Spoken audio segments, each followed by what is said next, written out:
bem, gente. Hoje eu quero conversar com vocês sobre o seguinte tema. Nós vamos falar sobre inércia religiosa, tá bom?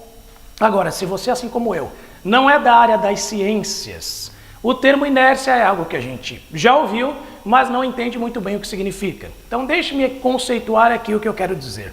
Inércia, gente, é a propriedade da matéria que indica resistência a mudanças. Também é chamada de força de inatividade. É aquela força que tende a deixar as coisas sempre como são. E a inércia, ela não faz apenas com que objetos parados permaneçam parados, mas a inércia também faz com que objetos em movimento mantenham sempre o mesmo movimento de maneira uniforme. Inércia religiosa é o que nós vamos conversar aqui hoje. O texto da nossa reflexão é João capítulo 2, versos 12 a 15. Por que eu estou usando o termo inércia e aplicando-o para a religião? Porque, de certo modo, meus irmãos, todos nós temos uma tendência de viver a religião no modo automático. Todos nós temos uma tendência em viver a nossa fé, a nossa expressão de devoção, a nossa religião, se quisermos chamar assim, no modo automático. A gente poderia chamar isso de religiosidade, ok? E mesmo aqueles que acham que não estão sujeitos a isso, é possível que com o passar do tempo nós estejamos anestesiados e nós passemos a levar a nossa fé no modo automático. Por falar no modo automático, deixe-me contar uma história aqui para vocês que ilustra bem o que eu quero dizer. Você sabe que nós temos aqui na Fernão Dias, lá na altura de Mairiporã, um pedágio, ok? Quer você goste, quer não, ele está lá, tá bom? Fique feliz porque é um dos mais baratos que tem por aí, tá bom? Se você já passou pela Dom Pedro, sabe que lá é bem mais caro. Certa vez, eu havia trocado de carro e no carro anterior eu tinha aquele tag do sem parar, ok? Muitos de nós temos, não é nada novo, certo? Mas você sabe que quando você troca de carro, o sem parar não vai automaticamente para o novo, não é? Você tem que fazer o processo, tem que colar o adesivo e tal. E eu não tinha um novo adesivo, eu tinha um novo carro, mas eu não tinha um novo adesivo, ok? Mas eu não lembrava disso. Por quê?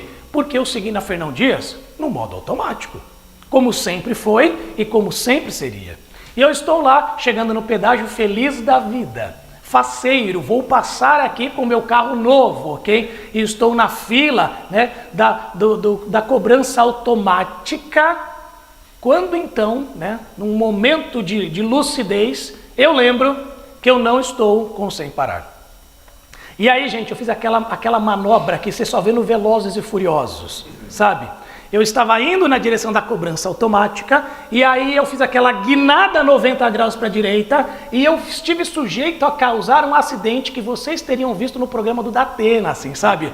Eu quero imagens, vamos ver o que aconteceu na Fernão Dias, ok? E aí eu fui pneu cantando e passei lá na cobrança na cabine com cobrança manual. Por que, gente? Eu estava passando na cobrança automática, sendo que eu não tinha, eu estava num novo momento, eu tinha uma nova situação, um carro sem o tag do sem parar, porque eu estava dirigindo no modo automático. Eu queria passar na cobrança automática. Eu não parei para pensar que havia um novo momento, havia um novo cenário, uma nova situação. Eu não prestei atenção às necessidades de adaptações. Eu estava vivendo no modo automático. E, gente, muitas vezes na nossa caminhada espiritual, nós fazemos há tanto tempo as mesmas coisas. E elas por muito tempo têm sido positivas, elas têm sido edificantes, mas nós nos acostumamos a fazê-las não mais pelo que elas significam, e simplesmente porque nós sempre as fizemos. Nós passamos a ter uma religiosidade, uma fé vivida no modo automático. A pergunta que eu quero responder nessa manhã com você é essa: por que é que a religiosidade ela é assim tão nociva? Por que esta fé vivida no modo automático, ela é perigosa, ela é nociva? E nós vamos olhar para o texto bíblico nessa manhã. E nós veremos que a religiosidade ela é nociva porque ela impede que pessoas elas se acheguem a Deus. Ela impede que pessoas entendam quem é Jesus. E ela impede que as pessoas entendam quem é o próprio ser humano. De certo modo, a religiosidade ela aplica sobre os nossos olhos uma cegueira. E nós não entendemos mais quem é Jesus, não entendemos mais quem é o próprio ser humano, e nós também impedimos que outros possam se achegar ao nosso Deus. Vamos ver então por que é que a religiosidade é tão nociva. Acompanhe comigo a leitura. João capítulo 2, versos 12 a 16, eu vou projetar aqui o texto, mas mantenha aberto em mãos, para você poder acompanhar e também para poder verificar que tudo aquilo que eu estou falando está no texto, tá bom? João 2, de 12 a 16, a palavra de Deus diz o seguinte: depois do casamento, foi a Cafarnaum, onde passou alguns dias com sua mãe, seus irmãos e seus discípulos. Era quase época da festa da Páscoa judaica, de modo que Jesus subiu a Jerusalém. No pátio do templo viu comerciantes que vendiam bois, ovelhas e pombas para os sacrifícios. Também viu negociantes em mesas trocando dinheiro estrangeiro. Jesus fez um chicote de cordas e os expulsou a todos do templo. Pôs para fora as ovelhas e os bois, espalhou as moedas dos negociantes no chão e virou as mesas. Depois foi até aqueles que vendiam pombas e lhes disse: tirem essas coisas daqui, parem de fazer da casa do meu pai um mercado. Como nós falamos no início, a religiosidade é nociva porque, em primeiro lugar, ela impede o acesso de pessoas a Deus. E como é que nós vemos isso aqui nessa porção do texto que nós lemos? Nós estamos sendo apresentados aqui a uma situação onde atividades legítimas estão acontecendo. Ok? Nós temos uma tendência muitas vezes de ler o que está acontecendo aqui como atividades legítimas. Nós achamos que o problema do que está acontecendo aqui é que ali há comerciantes que vendiam bois, ovelhas e pombas para os sacrifícios. Nós achamos que o problema é que ali há negociantes em mesas trocando dinheiro estrangeiro. Nós achamos que o problema é o fato de estar havendo ali comércio dentro do templo. Mas deixe-me dizer algo, essas não são atividades ilegítimas. Elas são atividades legítimas, elas deveriam existir, e havia todo um parâmetro dizendo que isso deveria sim ocorrer, mas não ali, não no templo. Atividades legítimas que deveriam acontecer do lado de fora do templo, ali na encosta do Monte das Oliveiras, à medida em que os peregrinos judeus de outros locais vinham. E claro, eles não podiam trazer animais consigo, eles não tinham como fazer a troca pelo dinheiro aceito no templo, eles precisavam dessas atividades, elas eram legítimas. O problema, portanto, não é o fato da atividade ser legítima ou não. O problema aqui, meus amigos, é que elas estão acontecendo num local impróprio. Essas atividades, elas estão acontecendo no pátio do templo. E mais especificamente, gente, quando a gente estuda um pouquinho ali da arquitetura do templo em Jerusalém, nós sabemos que este pátio do templo ao qual o texto se refere é um pátio conhecido como pátio dos gentios. E é importante nós entendermos isso, porque quem são os gentios dentro da cultura bíblica? É todo mundo que não é Israel. O Deus de Israel é um Deus cujo templo tinha um recinto preparado para que os gentios, aqueles que não são Israel, pudessem adorar a ele.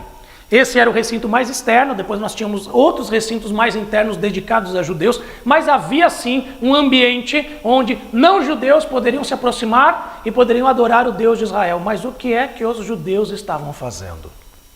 Eles estavam ocupando o local de adoração dos não-judeus com os negociantes e os mercadores que favoreceriam aos próprios judeus.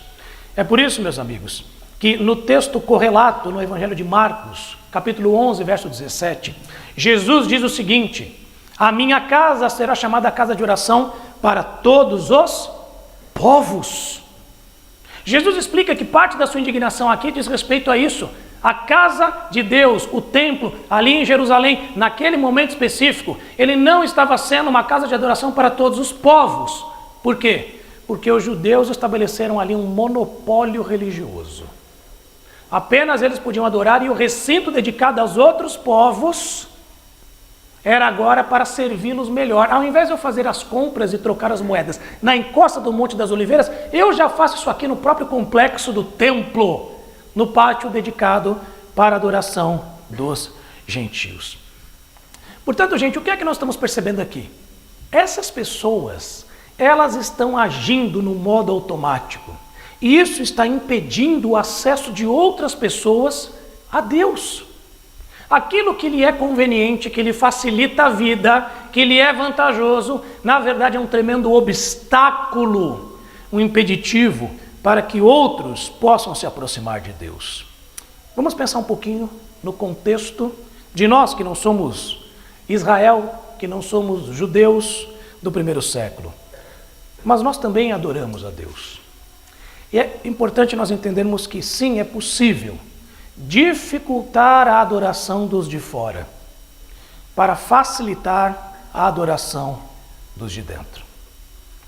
Às vezes nós nos acostumamos tanto com um jeito de ser, com um jeito de fazer, com o jeito como as coisas são, e para nós é tão bom, tão desejoso, tão conveniente, que nós estamos olhando tanto para aquilo que nos é preferível, aquilo que nos é vantajoso, que isso por vezes facilita para nós à medida em que dificulta para alguém que está chegando aqui do nada, que está buscando Deus, mas não sabe muito bem como é que isso funciona, certo?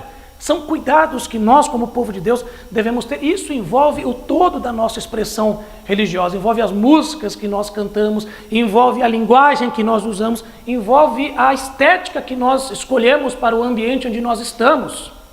Nós sabemos que há elementos que não são mutáveis, não são questionáveis na expressão da nossa religião. Mas nós entendemos também que naquilo que é possível haver adaptação, mudança, nós queremos facilitar para aqueles que estão chegando, para que encontrem este Deus e possam adorá-lo, tal qual nós estamos fazendo. É possível dificultar a adoração dos de fora, visando facilitar a adoração dos de dentro. Mas esse texto também nos diz o seguinte: a igreja, o povo de Deus, existe para pessoas ouvirem, entenderem e crerem no Evangelho. Qual tipo de pessoa? Todo tipo de gente. A adoração é para todos os povos, todo tipo de gente. Isso vale para os de dentro e vale para aqueles que estão chegando, vindos de fora. É importante a gente conversar sobre isso porque nós vivemos hoje algumas realidades, alguns perfis de igrejas. Nós temos, em primeiro lugar, aquele perfil de igreja que a gente chama que é a igreja do conforto. É aquela igreja que prima para que as pessoas que passam por ali, para que aqueles de fora que ali adentram, eles se encontrem num ambiente onde nada os incomode, onde eles estejam plenamente confortáveis, onde não haja nada que os leve a uma revisão de vida, a arrependimento. Essa é a igreja que prima pelo conforto. Qual é o problema dessa igreja, gente? Ela, em nome do amor, do acolhimento, ela anula a verdade. Essa igreja, ela prega o anti-evangelho. Ela não está pregando o evangelho. Mas nós temos um outro extremo, aquela igreja que nós vamos chamar a igreja do confronto, ok? Ela é o avesso dessa primeira igreja do conforto. A igreja do confronto é aquela que ela fala a verdade, doa quem doer, e que não tem papas na língua, e que fala tudo, e que não gostou vai embora, e é isso mesmo. Veja só, gente, essa igreja, ela ama a verdade, isso é uma virtude dela, mas ela ama a verdade em detrimento do amor. Sabe de uma coisa? O chamado de nós cristãos não é apenas o de falar a verdade, mas é de falar a verdade de uma maneira que honre a verdade dita, certo? Então, em nome da verdade, essa igreja do confronto, ela abre mão do amor. E ela também não prega o evangelho. É um anti-evangelho. Por quê? Qual é o modelo de Deus para o seu povo? O modelo de Deus é o binômio: falar a verdade em amor. E isso nós chamamos daquela igreja que é contextual. É aquela igreja que fala a verdade e Deus é central e a Bíblia tem protagonismo. Fala a verdade, mas fala a verdade de uma maneira que honra a verdade dita. Fala a verdade de uma maneira que aqueles que buscam a verdade encontrem-na e sejam por ela satisfeitos. Essa é a igreja que prega o evangelho com clareza. Eu estou usando aqui o termo contextual porque eu estou me baseando naquilo que Alguns pensadores sobre missões dizem, e o Tim Keller tem uma definição que eu gosto de pensar. Ela diz o seguinte: contextualização não é dar para as pessoas o que elas querem. Isso é a igreja do conforto, né? Eu não dou algo que elas não queiram, só dou o que elas querem. Não. Contextualização é dar as respostas de Deus, as quais elas podem não querer, para perguntas que elas estão fazendo, de uma forma que elas possam entender. Esse é o objetivo do povo de Deus reunido. Esse é o objetivo do povo de Deus nos seus indivíduos, quando estão juntos cultuando. Nós não queremos dar para as pessoas o que elas querem, porque nós sabemos que tantas vezes nós queremos coisas que não deveríamos querer. Por outro lado, nós queremos dar a verdade, a resposta de Deus, mas para as perguntas que elas estão se fazendo. Nós queremos sentir, nós queremos ter compaixão, nós queremos ter empatia, nós queremos nos pôr no lugar dessas pessoas e nós queremos trazer a verdade para elas, de uma maneira que essa verdade de fato responda às perguntas das suas lutas existenciais, de maneira que elas possam entender o que é que Deus está dizendo a elas, ainda que no final elas não queiram, ainda que no final elas rejeitem. E a religiosidade é nociva, sabe por quê? Porque ela nos impede de ter essa visão contextual. Ela faz com que nós olhemos apenas para nós, para aquilo que nos é preferível, vantajoso, confortável, e que nós ignoremos o fato de que cada alma que é trazida até aqui por Deus vem aqui em busca de respostas que só Deus é capaz de dar. E nós estamos aqui porque Deus nos deu o privilégio de termos as palavras de vida eterna. Amém? Quem somos como povo de Deus? Portanto, a religiosidade é nociva porque ela impede esse acesso de pessoas a Deus. Mas o texto continua e ele nos apresenta um segundo aspecto onde a religiosidade ela é um problema para o povo de Deus.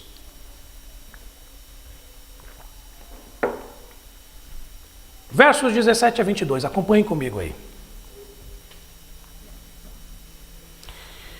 Então os discípulos se lembraram desta profecia das Escrituras: o zelo pela casa de Deus me consumirá. O que você está fazendo? Questionaram os líderes judeus.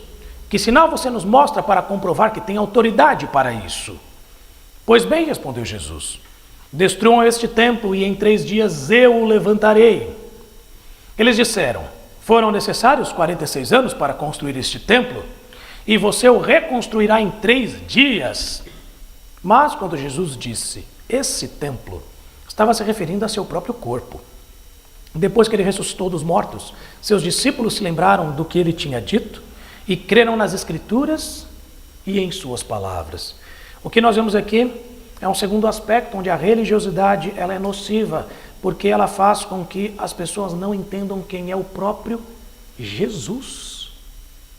Faz com que nós tenhamos uma percepção diminuta, reduzida de quem é Jesus. E nós vemos aqui indivíduos que estão diante do próprio Jesus, mas que não reconhecem quem ele é. Primeiramente, porque não reconhecem a sua autoridade. Veja aí na sua Bíblia, no verso 18, eles se dirigem a Jesus e perguntam: com que autoridade você faz isso? É interessante pensarmos nisso, porque nós podemos ter uma falsa impressão de que as pessoas fugiram e correram porque elas tiveram medo de Jesus, porque ele estava com um chicote nas mãos. Ele estava com uma arma nas mãos e ele as afugentou por conta disso. Mas o que nós vemos aqui no verso 18 é que não é por conta de um chicote feito de palha que essas pessoas saíram, fugiram e temeram. Mas é porque Jesus estava agindo com uma autoridade que as chamou a atenção. E elas entenderam que elas deveriam parar o que estavam fazendo e elas deveriam se submeter. Com que autoridade você faz isso? Sabe o que acontece aqui? Essas pessoas não estão entendendo que Jesus tem o direito de exercer a autoridade que ele está exercendo. Isso nos leva a algumas reflexões, porque, gente, Jesus é Deus. E, às vezes, Cristo, ele vira as mesas sem antes explicar o porquê. Ele não precisa dar explicações. Ele pode virar as mesas, ele pode chacoalhar as nossas vidas, ele pode abalar as nossas estruturas, ele pode fazer os nossos planos serem frustrados, ele pode fazer isso sem ter que dar explicações antes. E essas pessoas estão entendendo que ele não tem autoridade para fazer isso. Elas estão dizendo que para que ele faça isso, primeiro ele precisa justificar quem ele é. Porque você não tem autoridade para isso. E Jesus diz que não, ele tem todo o direito de virar as mesas, sem antes explicar o porquê. Meus amigos, o que Jesus está ensinando para nós aqui é que é importante obedecer a ele por quem ele é. É importante nos submetermos a ele por quem ele é. Não apenas porque ele nos dá boas razões para isso. Não apenas porque ele nos convenceu por A mais B a isso, mas por quem ele é. Isso é suficiente para que nós o obedeçamos. Para que nós possamos dizer, olha, eu não sei porque Deus está fazendo isso na minha vida. Mas uma coisa eu sei, ele tem todo o direito de agir assim. Eu não sei porque ele está fazendo isso. Eu não sei porque ele está virando as mesas. Mas eu sei quem ele é.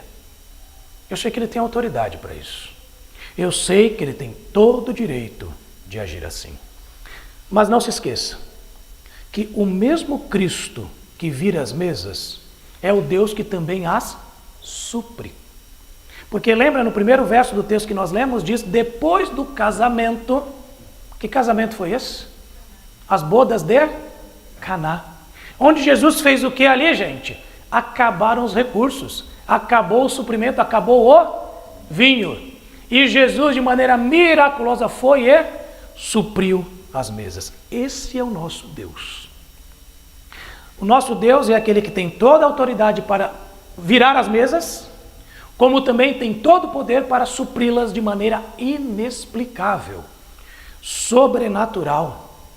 E você já experimentou isso. Momentos onde você se viu sem recursos, no fim das suas forças, com as suas reservas por acabar. E Deus permitiu que você estivesse aqui hoje. Deus te trouxe até aqui, porque esse é o nosso Deus. Esse é o nosso Cristo. O mesmo Cristo que vira mesas é o Deus que as supre.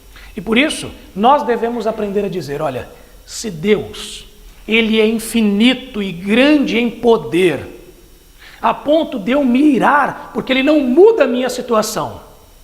Então, Deus também é infinito e grande em sabedoria, para produzir o bem em minha vida, mesmo em meio a essa situação.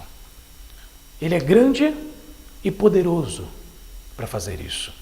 Portanto, meus amigos, reconhecer a autoridade de Jesus. A religiosidade faz com que a gente não entenda que ele tem o poder para fazer isso, o direito de agir assim. Mas não apenas a autoridade de Jesus, ela não é compreendida pela religiosidade, mas a própria identidade de Jesus, ela passa a ser mal compreendida. É interessante que os líderes chegam para Jesus e dizem, quem você pensa que é para fazer isso? E a resposta de Jesus é, quem eu penso que eu sou? Deixa eu fazer uma pergunta para vocês. Quem vocês pensam que o templo é? E Jesus responde a pergunta deles, quem você pensa que é? Respondendo para eles, quem o templo é. E aí nós precisamos entender de fato quem é o templo, dentro da história e da cultura do povo de Israel, gente. O templo, esse local de adoração central para onde o povo deveria ir, também era chamado de santuário.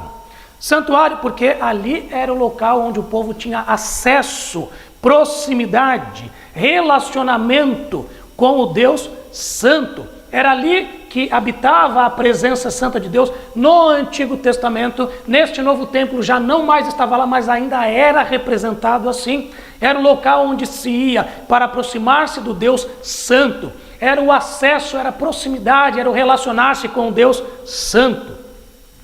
E essa aproximação ao Deus Santo se dava por meio de buscar a presença dele. E essa presença, meus amigos, que no Antigo Testamento era chamada de Shekinah, ela se manifestava de maneira visível apenas no recinto mais interno do templo, no Santo dos Santos, mas era ali coberta, escondida, protegida por um espesso véu.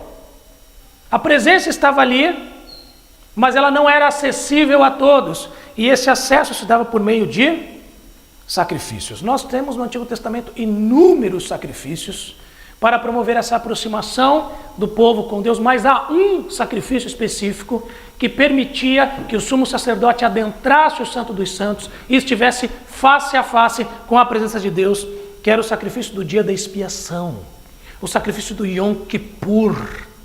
E esse era o máximo, era o auge, o ápice da proximidade com Deus que o templo podia proporcionar. Veja o que Jesus está dizendo aqui.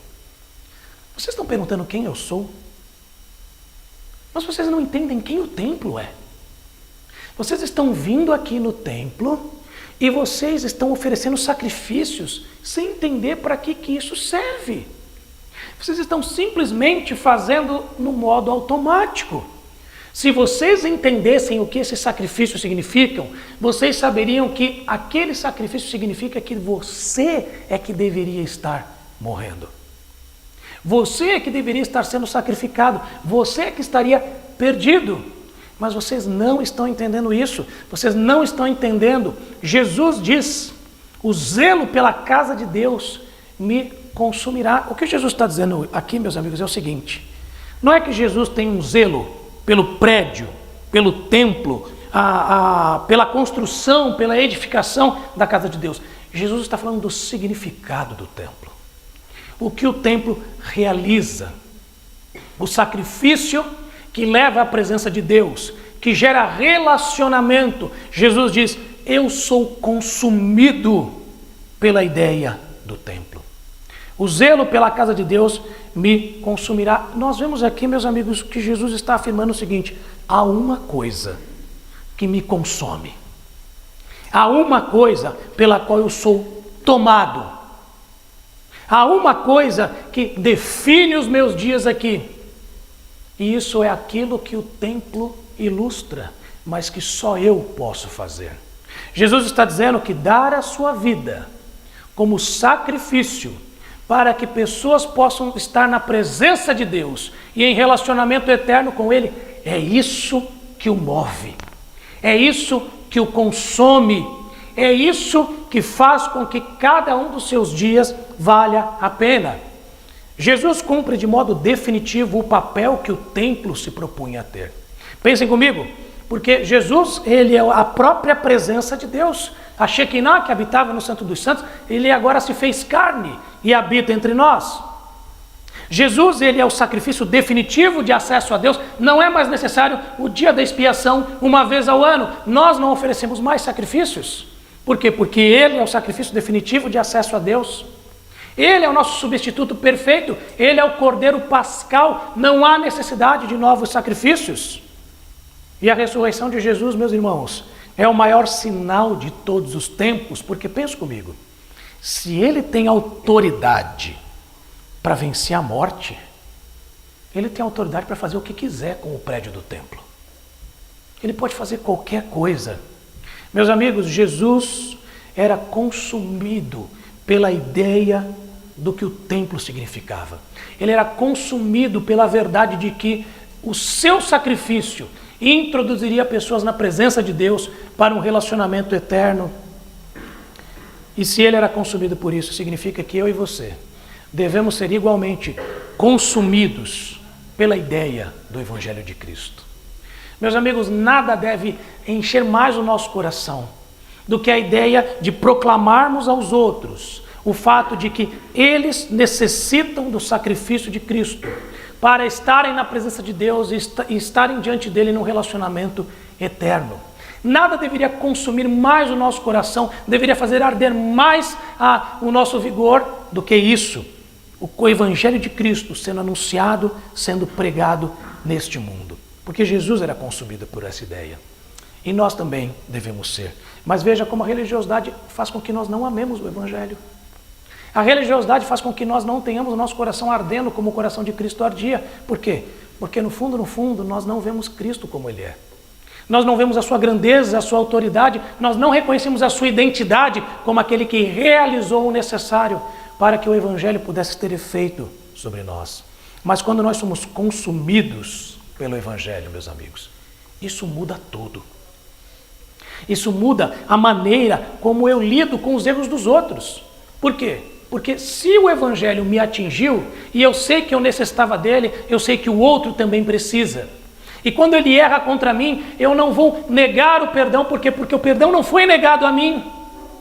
Então eu perdoo os erros dos outros, por quê? Porque o evangelho me consome. Ele me leva a isso. O evangelho, quando eu sou consumido por ele, ele também impacta a maneira como eu lido com os meus próprios erros. Porque eu não acho que eu sou perfeito. Eu não acho que eu sou autossuficiente. Eu sei que no que dependesse de mim eu estava perdido, o inferno era meu destino. Foi preciso que Deus viesse em meu favor. Então, se eu reconheço que eu sou falho por natureza, eu sei que eu vou errar. E quando eu erro, eu me aproximo desse Deus, eu busco a reconciliação com Ele e busco retomar a minha caminhada. O Evangelho faz com que eu não fique estagnado diante dos meus erros. Se o Evangelho me consome, ele vai alterar qualquer área da minha vida. Ele vai mudar quem eu sou, porque ele vai me levar ao entendimento de quem Jesus é. E ele vai fazer com que eu tenha uma perspectiva diferente também de quem é o outro. E isso nos leva, gente, para o final do nosso texto, versos 23 a 25.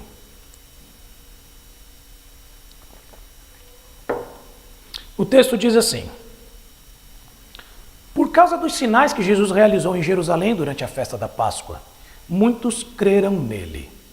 Jesus, porém, não confiava neles, pois conhecia a todos. Ninguém precisava lhe dizer como o ser humano é, de fato, pois ele conhecia a natureza humana. Aqui nós temos um terceiro aspecto nocivo da religiosidade. A religiosidade, ela não reconhece quem é o próprio ser humano. Tem uma visão diminuta de quem é Cristo e uma visão extremamente exagerada e positiva de quem é o ser humano, especialmente ao olhar para si mesmo. Olha o que o texto diz. O texto diz que muitos creram em Jesus. Mas o texto também diz que muitos creram por causa dos sinais, por causa dos benefícios, por causa das vantagens. Muitos creram por causa dos sinais. E isso aqui está falando sobre o coração humano, gente. Isso aqui está dizendo que a religiosidade, ela produz isso. Pessoas interesseiras e utilitaristas na sua relação com Deus. Pessoas que estão em busca de Deus pensando no que vão ganhar além daquilo que o próprio Deus já lhes deu em Cristo. A religiosidade produz isso. Pessoas interesseiras, mesquinhas, calculistas, utilitaristas na sua relação com Deus. O bom é que o nosso Deus, ele de tudo sabe. E o texto diz que Jesus não confiava neles. Por quê? Porque ele conhecia a todos. Ele conhecia a natureza humana. Agora, deixe-me dizer algo para você aqui. Nós, muitas vezes, somos essas pessoas que se aproximam e buscam intimidade e relacionamento, que servem em ministérios, que frequentam a igreja, porque nós temos interesse em continuar sendo abençoados por Deus. Porque nós queremos bênção, queremos estar bem com Deus e queremos que Ele não nos puna, que Ele não nos prive de privilégios. Isso às vezes acontece no modo automático. A gente simplesmente se vê fazendo, não porque Cristo é quem é e porque Ele merece todo o nosso serviço, mas porque eu quero ganhar algo com isso.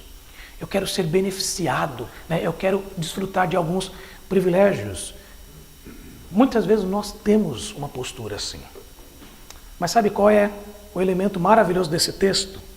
Esse texto está dizendo sobre mim e sobre você, que é isso mesmo. Nenhum de nós é plenamente confiável.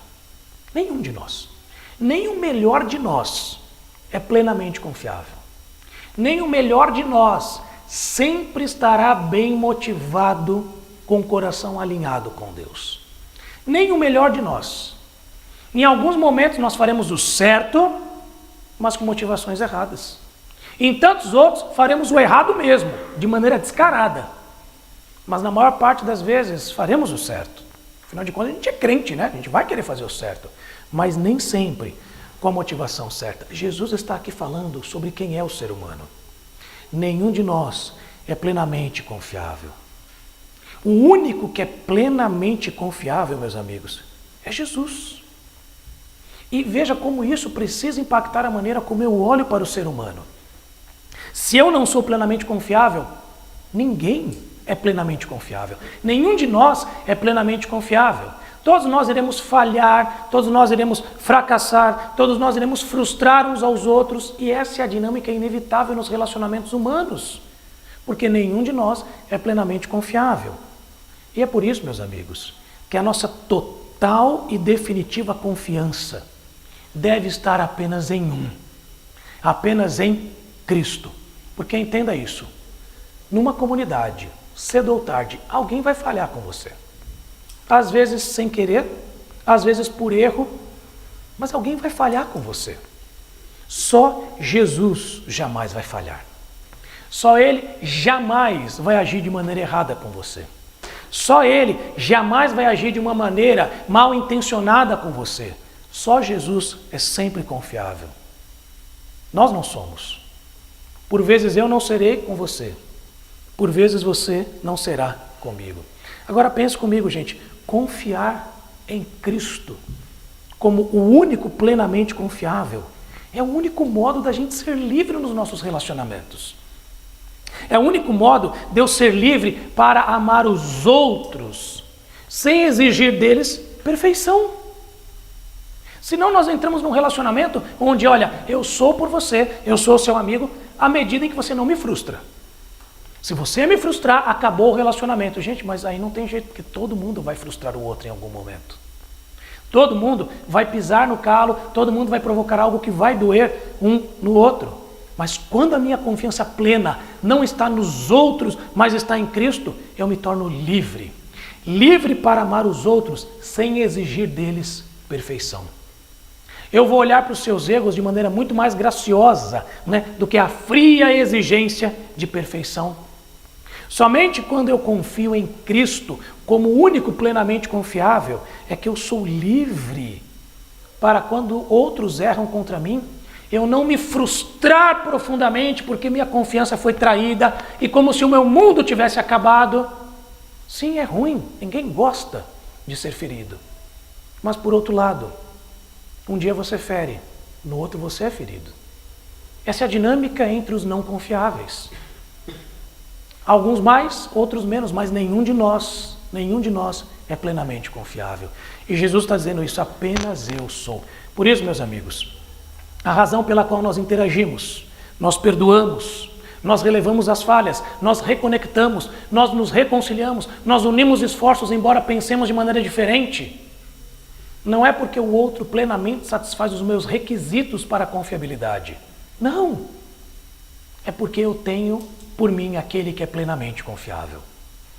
E porque Cristo é este em quem eu sempre posso contar e que jamais me conduzirá a falhas e que jamais me enganará. Porque Cristo é este por mim, eu posso lidar com as divergências, eu posso lidar com as incongruências, com os desencontros dos outros de maneira graciosa e não exigindo perfeição deles.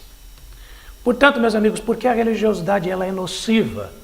Jesus nos ensinou no texto de hoje que a religiosidade ela é nociva porque ela impede que pessoas se acheguem a Deus, ela prima pelo conforto de uns em detrimento do que pode ser mais facilitador para outros. Ela impede que as pessoas entendam quem é Jesus, porque há uma visão diminuta e caricata de quem é Jesus, não compreendendo o seu poder, não compreendendo sua grandeza, não compreendendo quem Ele é e o que Ele veio fazer. E ela é nociva porque ela impede que eu entenda quem é o ser humano. Faz com que eu olhe para mim como um baluarte de perfeição e que eu exija dos outros uma perfeição semelhante àquela que eu penso eu mesmo ter. Por isso, é como se nós estivéssemos cegos e não entendêssemos de fato como as coisas são.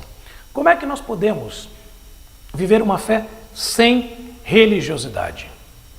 Alguns desafios finais que eu quero trazer para nós aqui à medida em que nós nos aproximamos da conclusão. Primeiro, nós precisamos entender que nós, como povo de Deus, nós temos uma missão e essa missão é anunciar o Evangelho para que mais e mais pessoas possam achegar-se a Cristo. Nós temos uma missão E essa missão, ela está acima dos métodos, ela está acima das manias, ela está acima das mesmices. Ela faz com que nós mudemos algo que é nossa preferência, que nós alteremos aquilo que sempre foi assim. Por quê? Porque nós queremos mais e mais vidas sendo alcançadas pelo Evangelho e sendo transformadas. Deixe-me dizer algo para vocês aqui sobre o binômio verdade e amor. Eu sei que essa igreja prima pela verdade. Eu conheço o suficiente do pastor Pedro para saber que ele crê e ele expressa o que crê e ele é um sujeito firmado na verdade. Mas eu não conhecia a igreja e quando eu cheguei aqui, eu posso dizer uma coisa para vocês. Eu me senti muito amado ao estar aqui com vocês. Muito amado. Sabe por quê? Pequenas coisas mostram para mim que para alguém que vem de fora, vocês estão aqui abertos para que essa pessoa encontre aqui um espaço para adorar a Deus. Desde a disposição estética de como as coisas estão aqui, primeira coisa que eu disse para o Pedro, eu falei, cara, que igreja bonita, né? Que maneira bonita de expor as coisas. Desde um cafezinho muito bem preparado, né? Pelo Glaucio e pela Adriana, eu já entendi a estratégia do Glaucio, ele quer nos engordar para depois ter mais alunos, né? É assim que funciona, certo? As conversas nos corredores, a maneira como pessoas que eu não conheço vieram até mim, me cumprimentaram. Sabe o que é isso, gente? É uma igreja que não é do confronto nem do conforto. É uma igreja que tudo aquilo que pode fazer e adaptar para que pessoas se sintam bem no seu meio, está fazendo e está mantendo a verdade sendo ensinada de um jeito que pessoas possam entendê-la, dando as respostas de Deus para as perguntas que as pessoas estão fazendo. É isso, nossa missão está acima dos métodos, está acima das manias, acima das mesmices, das preferências, e quando ela não estiver, cuidado, porque nós estamos incorrendo no caminho da religiosidade. Estamos fazendo simplesmente porque sempre foi assim. Fazendo simplesmente porque nos é preferível, porque é o que mais funciona para nós. Isso pode impedir que a missão continue sendo bem feita. Em segundo lugar, nós precisamos adotar o Evangelho não simplesmente como o ABC da vida cristã, como a mensagem que o não crente tem que ouvir, mas o Evangelho é muito mais do que isso, ele é o A a Z da vida cristã. Ele é a dinâmica da nossa vida, é o que Jesus disse. O Evangelho é algo que deve nos consumir. Aquilo que o templo se propunha, aquilo que Cristo fez, o zelo pela obra de Cristo, o zelo pelo Evangelho, isso deve nos consumir.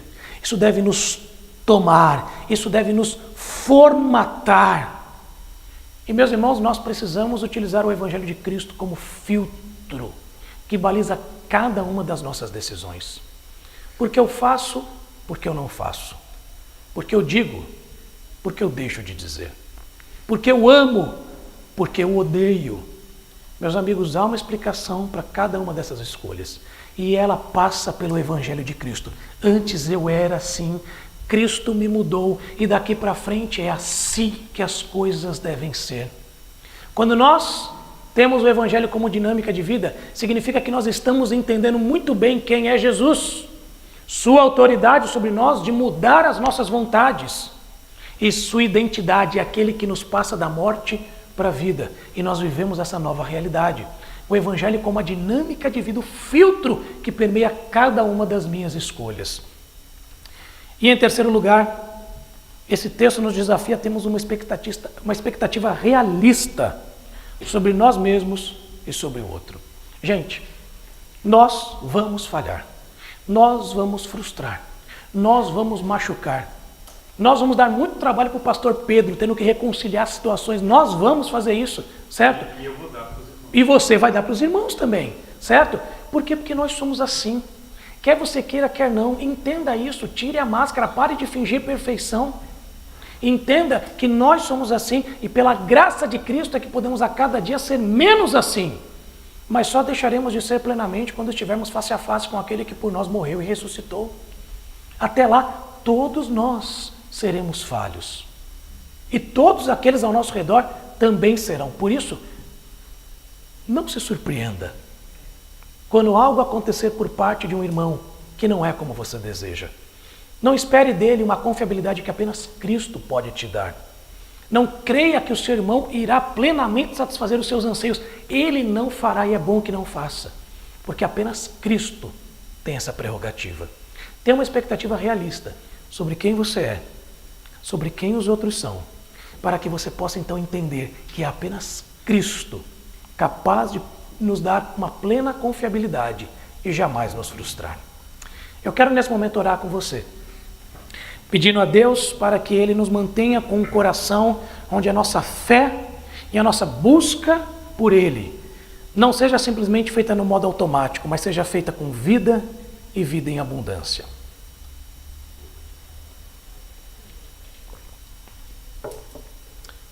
Senhor Deus, nós somos profundamente gratos a Ti por aquilo que o Senhor fez por nós em Cristo e permanece fazendo em nós por meio do Teu Espírito. Obrigado porque nós somos o Teu povo, porque o Senhor nos escolheu para sermos aqueles que anunciam as Tuas grandezas neste mundo. E, Senhor, nos livre de vivermos essa expressão de fé de maneira automática, que para de pensar, que para de entender os outros, que para de rever maneiras e que simplesmente estagna e não permanece fiel na missão que o Senhor nos deu. Nós queremos, Senhor Jesus, que o Senhor traga mais e mais pessoas para conhecerem a Ti por meio dessa igreja, por meio do Teu povo. E que eles encontrem aqui uma igreja que prega a verdade e que faz isso transbordando amor por essas pessoas. Peço também que o Senhor esteja dando a cada um aqui a visão clara, precisa de quem é Jesus. E que cada um aqui seja consumido por aquilo que consumia o próprio Senhor Jesus, o Evangelho, e aquilo que apenas Ele é capaz de fazer. Que nós também sejamos consumidos pelo Evangelho e que Ele seja o filtro que permeia cada um dos nossos passos aqui. E, Senhor Deus, nós pedimos perdão porque tantas vezes nós somos irrealistas com as expectativas que temos sobre nós e sobre os outros. Isso gera brigas, afastamentos, situações onde o perdão é negado, a reconciliação ela é impedida. Nos perdoe, Senhor, por tamanho orgulho e ajude-nos a entender que nós somos falhos e nós não somos plenamente confiáveis. Mas graças a Ti por Cristo, porque nós temos por nós aquele que nunca falha, aquele que jamais fracassa, aquele que jamais nos conduz ao erro. Jesus, o único plenamente confiável, o único de quem nós realmente podemos totalmente depender. Que Ele possa ser percebido dessa maneira e que nós possamos ser percebidos como falhos e limitados que somos. E que isso, ao saber quem Ele é e quem somos, nos ajude a lidar com os nossos relacionamentos, com a graça, com o perdão, com a misericórdia que o Senhor é capaz de promover no meio daqueles que pertencem a Ti. Nós oramos assim, desejosos da Tua vontade, e fazemos isso em nome de Jesus. Amém.